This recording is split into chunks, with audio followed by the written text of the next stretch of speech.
Good evening, ladies and gentlemen.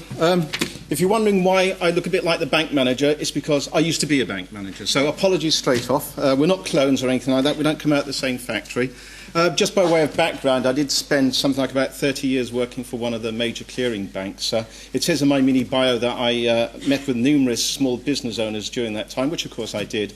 But my final role in the bank concern was to start up and manage a credit risk unit, which was basically a panel of so-called experts within the bank, 30 of us, that decided whether to grant loans and overdraft to small business owners predominantly in the London area. So many of you may not appreciate this, but quite often the lady or gentleman you see in the branch handling your loan application may not actually make the decision. It's people like my colleague here and what I used to do in the past that make that final decision. So having defected to the public sector, I see myself very much now as a gamekeeper turned poacher, because I spend most of my time now trying to assist small business owners prize the cash legally from people like our friend from HSBC here. So there's the story. I joined Business Link for London originally some 5 years ago to work on their Access to Finance programme. That was subsequently transferred over to the London Development Agency in 2006. But what the programme does, it helps small business owners raise finance from whatever source possible, whether it be equity, although we do look also to primarily focus on debt finance. You'll have heard earlier there are representatives of G2I, Gateway to Investment, here this evening.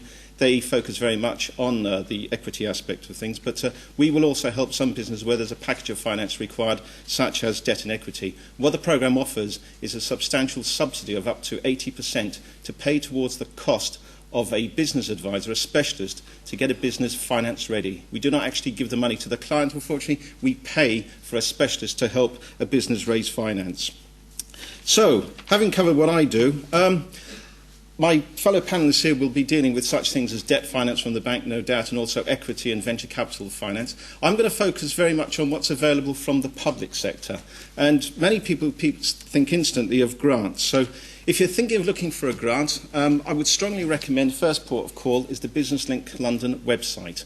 That's got a grant search engine. So if you visit that site, www.bllondon.co.uk, and I'm sure there's plenty of people here that will give you leaflets afterwards with that.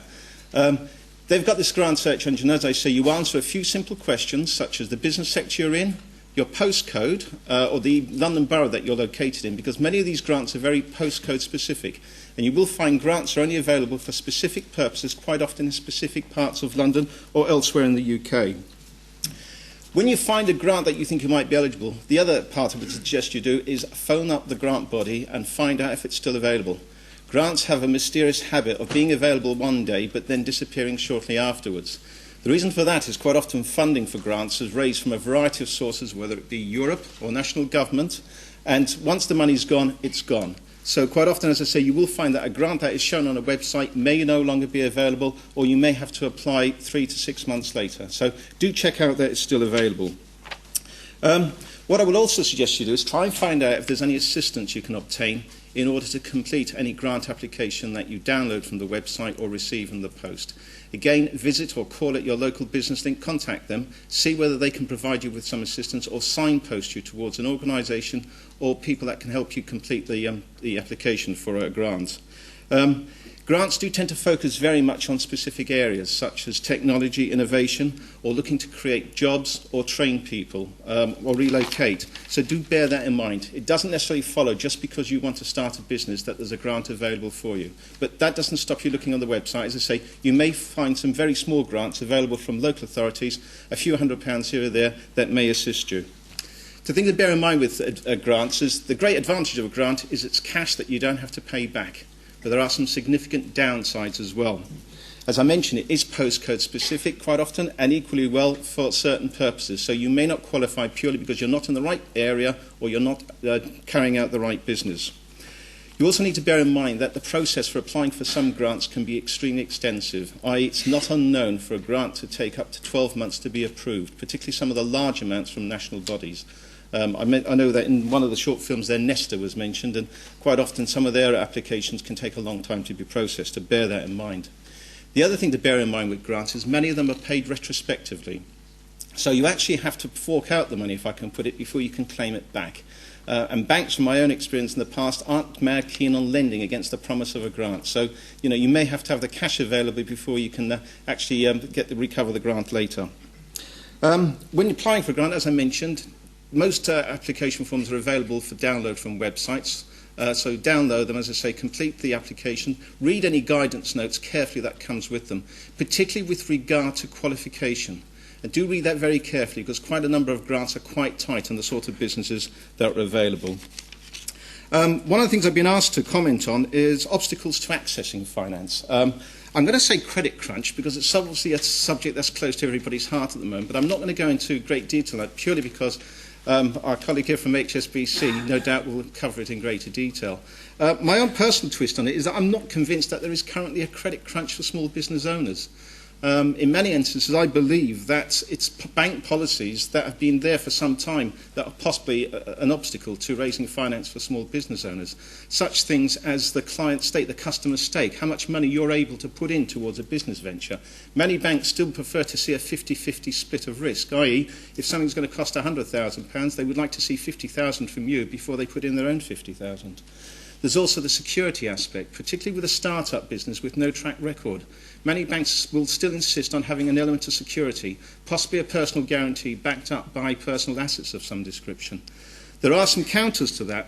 Again, I'm sure that HSBC will cover the Small Firms Loan Guarantee Scheme, which is a commendable scheme which helps business owners who do not have security available. What I would like to plug, though, again from the public sector, are soft loans. These are unsecured loan facilities available from generally local enterprise agency, government bodies, etc. Many of them are funded by regional development agencies like our own here in London. And I would strongly recommend that you contact BusinessLink and ask to talk to them about these soft loans. Now, these are designed primarily for business owners who have been turned down by banks. So in many instances, you will actually have to get a letter from the bank saying that you've applied but have been unsuccessful. So if you get that letter, keep it. If you don't get a letter but get a phone call, ask for a confirmation in writing. But as I say, these loans are available. Many of them are available up to amounts of £250,000, which is a significant sum. They are geared up at different levels for start-ups and for growth businesses. You might only get a small amount as a start-up and a significantly larger amount if you're a business that's been trading for over 18 months or so. But certainly explore them. And last but not least, my top tips on raising finance, just two of them. Seek advice. The British Library here has got first-class facilities. Do lots of research, as we mentioned, but seek advice on raising finance. I wouldn't necessarily go immediately to the first source of finance that crosses your mind, such as a bank. Again, BusinessLink, at the risk of continually plugging them. BusinessLink have got advisors. They can signpost you to organisations that can give you independent advice on where to raise finance. Local enterprise agencies are first-class providers of advice on raising finance. Many of them also have their own loan funds available. So seek as much advice as possible. Most of it out there is free, so take advantage of it.